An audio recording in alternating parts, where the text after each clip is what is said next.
ये तो बहुत ही आसान है, अगर इसको भी ना कोई इस्तेमाल करे तो खुद ही पागल है। Okay. वो ट्रैकिंग आईडी लेके अपने घर के करीब वाली दुकान पे जाएगा, ठीक है, वहां से वो राशन ले ले। ये एक ऐसी एप्लीकेशन है जो कि चैरिटी को डिजिटलाइज करती है। देखिए, मैंने ये ज़रूर सोचा हुआ था कि मैंने अपनी ज़िंदगी में कोई ऐसी चीज़ करनी है जो कि मेरी एक लेगेसी क्रिएट करे। मेरे लिए पैसा इतना मसला नहीं था, मेरे लिए टाइम बहुत बड़ी प्रॉब्लम थी। अच्छे आइडियाज आए कहाँ से?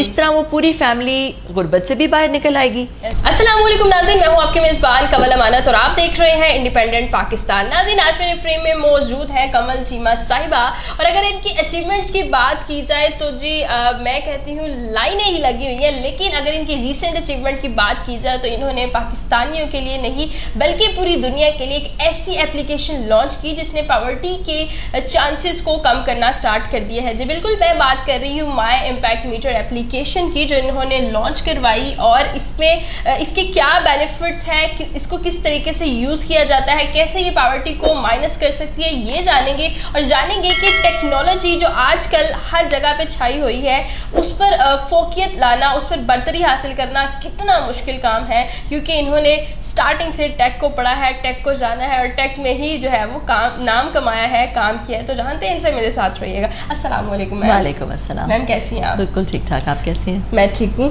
Thank you so much for your precious time. Ma'am सबसे पहले मैं ये पूछना चाहूँगी कि माई इम्पैक्ट मीटर जो एप्लीकेशन है ये कब लॉन्च हुई? माई एप्लीकेशन लॉन्च तो रमज़ान से बिल्कुल पहले हुई। ओके, अभी तक इसकी अचीवमेंट्स क्या हैं?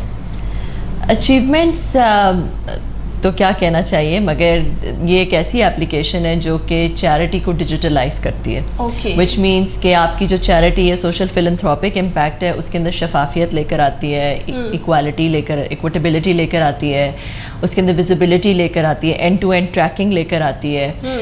एक ऐसा तरीका है कि डोनर्स जो लोग चैरिटी करते हैं वो अपनी चैरिटी को ट्रैक कर सकते हैं, कहाँ पे कर रहे हैं, मेजर कर सकते हैं। तो वो एविडेंस बेस्ड कर देती है आपकी जो चैरिटेबल गिविंग है उसको। मैम, आपको इसकी ज़रूरत कब पेश आई? मतलब आपने कब सोचा, क्यों सोचा, कैसे दिमाग में आ गया कि मुझे ये एप्लीकेशन को लॉन्च करना चाहिए? कि आप भी चैरिटी वर्क करती थी लेकिन आपको पता नहीं चलता था कि कहाँ पर जो है वो चैरिटी करूँ, किसको डोनेट करूँ, कौन इसका जो है वो कौन मुस्तहिक है जिसको देना चाहिए? आपके साथ ऐसा हुआ या फिर स्टार्टिंग से सोचा हुआ था कि नहीं, इट्स वेरी कॉमन प्रॉब्लम? देखिए, मैंने ये ज़रूर सोचा हुआ था कि मैंने अपनी ज़िंदगी में कोई ऐसी चीज़ करनी है जो कि मेरी एक लेगेसी क्रिएट करे, जो कि कोई वैल्यू एडिशन करे। कि जब आप पैसा कमा रहे होते हैं, सब कुछ कर रहे होते हैं, अल्लाह ने आपको रिसोर्सेज दी होती हैं, तो आप ये ज़रूर सोचते हैं कि भाई मैं और क्या कर सकता हूँ, मेरी क्या ऐसी चीज़ है जो अल्लाह ने मुझे स्किल दिया है, उसको मैं कैसे और इस्तेमाल कर सकता हूँ। तो ये तो एक चीज़ हो गई। ये ऐप जो है, इसमें ये आया कि जब मैं ऑस्ट्रेलिया में थी तो मैंने एक एग्जीक्यूटिव MBA भी किया, उस वक्त मैं जॉब कर रही थी, साथ ही फिर मैंने एक सोशल इम्पैक्ट में डिग्री की, और मैंने रियलाइज़ किया कि इस सेक्टर के अंदर बहुत ज़्यादा गैप्स हैं और इनकन्सिस्टेंसीज़ हैं। ये भी बात सही है कि जो मैं चैरिटी करती थी बहुत मुश्किल होता था। एक तो मैं पाकिस्तान में लोगों की हेल्प करना चाहती थी, तो मुझे एक आसान प्रोसेस नहीं था, मतलब इट वाज वेरी डिफ़िकल्ट। मेरे लिए पैसा इतना मसला नहीं था, मेरे लिए टाइम बहुत बड़ी प्रॉब्लम थी। ठीक है, तो वो टाइम करना कि भाई मैं किसी का इलाज कराना चाहती हूँ या मैं किसी के बच्चे को पढ़ाना चाहती हूँ, तो पहले मैं अपने किसी रिश्तेदार को पैसे भेजती थी, फिर वो ढूंढता था, फिर वो वहाँ से कोई आता था उसको लेने, या मेरी जो पुरानी मेड्स जब मैं पाकिस्तान में थी उनके बच्चों को, तो वो फिर आती थी लेने, फिर ये देखना होता था कि वो उन्होंने वाकई स्कूल में डाला कि नहीं डाला, एक्सेट्रा। मतलब it was a very long and tedious process. तो मैंने सोचा कि टेक्नोलॉजी के ज़रिए जो है वो एक चीज़ को बहुत ज़्यादा सिंप्लीफाई किया जा सकता है, उसके अंदर से फ्रिक्शन रिमूव की जा सकती है, उसके अंदर विजिबिलिटी लाई जा सकती है, उसके अंदर ट्रस्ट लाया जा सकता है, उसके अंदर इक्विटेबिलिटी लाई जा सकती है। बिल्कुल, ये सारी चीज़ें आप टेक्नोलॉजी से सॉल्व कर सकते हैं। ज़बरदस्त हो गया। ये एप्लीकेशन कौन कौन जो है वो यूज़ कर सकता है, किसको इंस्टॉल करनी चाहिए, किस तरह के मोबाइल्स में ये जो है वो मौजूद है और इसका यूज़ कैसे किया जा सकता है? देखें, अगर आप कोई भी इसको यूज़ कर सकते हैं जो कि देना चाहता है, जो देना चाहता है और वो चाहता है कि उसे नज़र आए कि उसकी चैरिटी के साथ क्या हो रहा है, जहाँ वो दे रहा है वो कैसे इस्तेमाल हो रही है, वो उसको ट्रैक करना चाहता है, उसको मेजर करना चाहता है, उसको एविडेंस बेस करना चाहता है, तो वो कोई भी बंदा या बच्चा, बच्ची, बूढ़ा, औरत, मर्द, कोई भी उसको डाउनलोड कर सकता है पूरी दुनिया में कहीं पे भी। ठीक है। और वो डाउनलोड करके एप्पल ऐप स्टोर से या गूगल प्ले स्टोर से डाउनलोड कर सकते हैं। डाउनलोड करके वो साइन अप करेंगे, अपनी एक प्रोफाइल बना लेंगे, उसके बाद फिर हर तरह से वो ऐप के थ्रू दे सकते हैं। NGOs भी सारी हैं, खिदमत है, सहारा ट्रस्ट है, अल्लाह वाले ट्रस्ट है, मिलियन स्माइल्स फाउंडेशन, सारी NGOs हैं वहाँ पे बहुत सारी।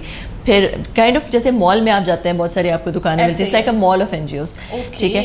फिर उसके बाद आपके पास अगर आप किसी की डायरेक्टली हेल्प करना चाहते हैं तो आप उसको एज अ बेनिफिशियरी ऐड कर सकते हैं। उसको पैसे देने के बजाय आप उसको राशन दे सकते हैं। आप उसको और कैसे देंगे राशन कि अगर आप किसी को राशन देते हैं तो उसके पास स्मार्टफोन होना ज़रूरी नहीं है, कोई भी फीचर फ़ोन हो, उसके पास एक ट्रैकिंग आईडी चला जाता है। वो ट्रैकिंग आईडी लेके अपने घर के करीब वाली दुकान पे जाएगा, वहाँ से वो राशन ले ले और आपको एक मैसेज आ जाएगा कि इस बंदे ने राशन ले लिया है और आपके पैसे उस दुकानदार के पास डायरेक्टली चले जाएंगे, ठीक है। इसी तरह आप किसी की भी स्कूल की फीस भी दे सकते हैं। फिर आप अपने दोस्तों को, जैसे फेसबुक में आप ऐड करते हैं दोस्तों को, वैसे इसमें भी आप अपने दोस्तों को ऐड कर सकते हैं, उनके साथ बेनिफिशियरी शेयर कर सकते हैं। लेट्स से आपके कजन्स अमेरिका में रहते हैं और उनको नहीं पता कि यहाँ पे कौन किसको देना है, तो आप किसी डिजर्विंग बंदे को ऐड करें और अपने अमेरिका वाले कज़न के साथ उसको शेयर कर लें। अमेरिका वाला कज़न उसे महीने का राशन दे दे, उसके बच्चों की स्कूल फीस दे दे। तो ये आप इस तरह से आप कर सकते हैं। आप एक दूसरे का इम्पैक्ट, अगर आप अपनी प्रोफाइल प्राइवेट बनाएं, प्राइवेट बना दें, अगर आप नहीं प्राइवेट बनाना चाहते तो आप एक दूसरे का इम्पैक्ट भी देख सकते हैं। हमने सारा गेमिफाई कर दिया, आपको नजर आ रहा है आप क्या कह रहे हैं। अच्छे आइडियाज आए कहाँ से मतलब ये कि हर एक चीज़ को एक ही एप्लीकेशन में लाना है, मतलब अब ये सेकंड्स में हो गया कि आप सेकंड्स में ईच एंड एवरीथिंग कर सकते हैं। मतलब ये कि आपको अब कहीं पे भी जाने की, धूप में, पानी में, मतलब नहीं, बस आप बैठो, अपना स्मार्टफोन ऑन करो और किसी को भी बैठ के डोनेट कर दो। ज़बरदस्त हो गया। इसमें मजीद फीचर्स भी आप इस तरह के लाने वाली हैं? अभी हम बहुत सारे, और अभी हम इसके अंदर हेल्थ को ऐड करेंगे, जिसपे आप डॉक्टर कंसल्टेशंस गिफ्ट कर सकें लोगों को, दवाइयाँ गिफ्ट कर सकें, फिर आप लोगों को ये जो लैब डायग्नोस्टिक टेस्ट होते हैं वो कर सकें। फिर उसके अंदर और बहुत सारी इम्प्रूवमेंट्स और बहुत सारी चीज़ें इस तरह हम इंशाल्लाह इसके अंदर ऐप साथ इम्प्रूव। अभी तो देखें अभी लॉन्च हुई है, इंशाल्लाह आहिस्ता इम्प्रूव होती रहेगी। बहुत कम ऐसे टेक एक्सपर्ट्स को देखा है कि जो इसको पॉजिटिव वे में यूज़ करते हो, वरना हमेशा नेगेटिव वेज में जो है वो पाकिस्तान में यूज़ करते हुए ज़्यादा देखा जाता है। तो आप क्या समझते हैं कि पाकिस्तान में टेक्नोलॉजी को इतना रॉन्ग क्यों ले जाता है? नेगेटिव चीज़ें ही क्यों की जाती हैं? पॉजिटिविटी जैसे आपने दिखाई है वैसे क्यों नहीं सब करते हैं? पाकिस्तान में देखें हमारा आई थिंक फोकस पे डिपेंड करता है। बहुत सारी अच्छी चीज़ें भी हो रही हैं, ऐसा ही है। पाकिस्तान में बहुत सारी अच्छी ऐप्स हैं जिन्होंने लाइफ बहुत आसान कर दी है। पाकिस्तान में स्मार्टफोन पेनिट्रेशन बहुत ज़्यादा है, तो ऐप्स के थ्रू लोगों की ज़िंदगी आसान हो सकती है। अब देखें उबर ने या करीम ने क्या किया, एक पूरी राइड शेयरिंग इंडस्ट्री को डिजिटलाइज कर दिया। इसी तरह एयरबीएनबी ने हॉस्पिटैलिटी इंडस्ट्री को कर दिया। इसी तरह माई इम्पैक्ट मीटर जो है वो चैरिटी इंडस्ट्री को, या जो सोशल फिलंथ्रोपिक इम्पैक्ट वाली इंडस्ट्री है उसको डिजिटलाइज कर रही है, उसके अंदर आसानी पैदा करने के लिए। तो इस तरह पाकिस्तान में आई थिंक बहुत अपॉर्चुनिटी है, बहुत ज़्यादा अपॉर्चुनिटी। ज़बरदस्त हो गया। अगर टेक के रिलेटेड बात की जाए तो आपको क्या लगता है कि टेक्निकल जो चीज़ें हैं वाकई इतनी कॉम्प्लिकेटेड होती हैं जितनी हमारे यंगस्टर्स को आजकल लग रही है? क्योंकि मुझे भी लगती हैं। आई थिंक टेक्नोलॉजी जो है वो तो चीज़ें आसान कर देती है। देखिए अब जैसे फेसबुक है, कितना आसान है इस्तेमाल करना, व्हाट्सएप कोई मुश्किल नहीं है। तो टेक्नोलॉजी जो बनाता है उसके लिए ज़रूर मुश्किल है, मगर उसका जो हदफ है कि यूज़र्स जो है उनके लिए बहुत आसान होना चाहिए। अब मैं आपको एक मिसाल देती हूँ। हमारी ऐप के ऊपर हमारी जो है वो दुकानदारों की एक अपनी ऐप है, उर्दू में, रोमन उर्दू में ऐप है, कि जैसे अगर दुकानदार के पास कोई जाए तो वो राशन दे सके, तो वो अपनी ऐप में वो ट्रैकिंग आईडी डालता है तो उसे पता चल जाता है राशन। जब हमने पहली दफ़ा दुकानदारों को, जब पहली दफ़ा ऐप को हमने टेस्ट कर रहे थे तो कुछ दुकानदारों को बुलाया तो वो यूज़ करने लगे तो समझ ही नहीं आ रही थी ये क्या है। तो हम इतना, मतलब हमने अपनी तरफ से बना दी थी, मगर वो जो यूज़ करने वाला बेचारा यूज़ ही नहीं कर सक रहा था। फिर हमने उस पर बहुत ज़्यादा रीवर्क किया, बहुत ज़्यादा टेस्टिंग के बाद फिर हमने जब फाइनल जो ऐप बनी तो वो एक दुकानदार आके कहता है ये तो बहुत ही आसान है, अगर इसको भी ना कोई इस्तेमाल करे तो खुद ही पागल है। वाह ज़बरदस्त। मतलब इतना टेस्ट करने के बाद फिर वो उस आसानी पे पहुंचे कि यूजर्स के लिए बहुत आसान होनी चाहिए। टेक्नोलॉजी ऐसी होनी चाहिए जो कि जो यूज़ कर रहा हो ना उसके लिए आसान हो। ज़बरदस्त हो गया, ये तो बड़ी अच्छी बात है। अच्छा मैम, टेक्नोलॉजी के रिलेटेड माशाल्लाह से आपकी इतनी अचीवमेंट्स हैं, तो आप देखने वाले यंगस्टर्स को क्या मैसेज देंगी कि वो टेक में कैसे स्टेप इन कर सकते हैं? देखिए मैं पाकिस्तान के अंदर, जैसे मैंने कहा, बहुत ज़्यादा अपॉर्चुनिटी है, ठीक है। और पाकिस्तान के अंदर जो 30 साल से कम उम्र के बच्चे हैं वो UNDP की रिपोर्ट के मुताबिक 146 मिलियन है।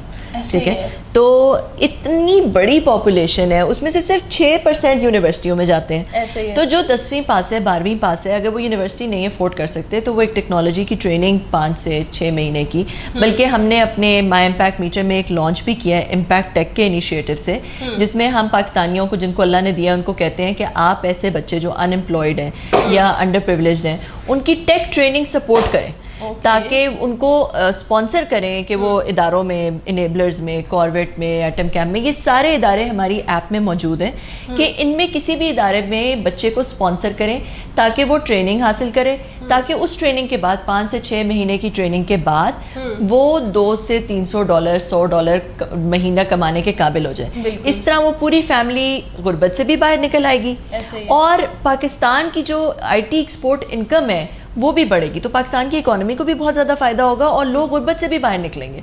तो ये हमारे लोगों को बिल्कुल, लोगों कहते हैं ना, teach a man to fish, not don't give him fish. तो इस तरह जो है वो इम्पैक्ट टेक के थ्रू मेरी अपील है लोगों से कि वो आएँ, माई इम्पैक्ट मीटर को डाउनलोड करें और इम्पैक्ट टेक में बच्चों को स्पॉन्सर करें, IT टेक ट्रेनिंग के लिए बच्चों को स्पॉन्सर करें।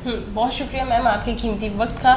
बहुत ही खूबसूरत, एंड जितनी माशाल्लाह से खूबसूरत ये खुद है, उतनी ही खूबसूरत सोच है और उससे भी ज़्यादा ज़बरदस्त अचीवमेंट्स हैं। बड़ा अच्छा सोच है जो माई इम्पैक्ट मीटर के नाम से इन्होंने एप्लीकेशन लॉन्च की। और मैं भी आपको ये कहना चाहूँगी, एक दफ़ा इसको जो है वो इंस्टॉल करें एंड देन इसको देखें कि ये किस तरह से वर्क करती है, एंड आज से जो है वो डोनेट करना स्टार्ट करें। बिकॉज मुझे बताया कि मेरे जो देखने वाले नाजरीन हैं वो इसको ज़रूर जो है वो सीरियस अब लेने वाले हैं, क्योंकि इसने बहुत सारी चीज़ों को बिल्कुल समराइज़ करके एक ही प्लेटफॉर्म पे ला के रख दिया और बहुत ज़्यादा वक्त हमारा बचने वाला है।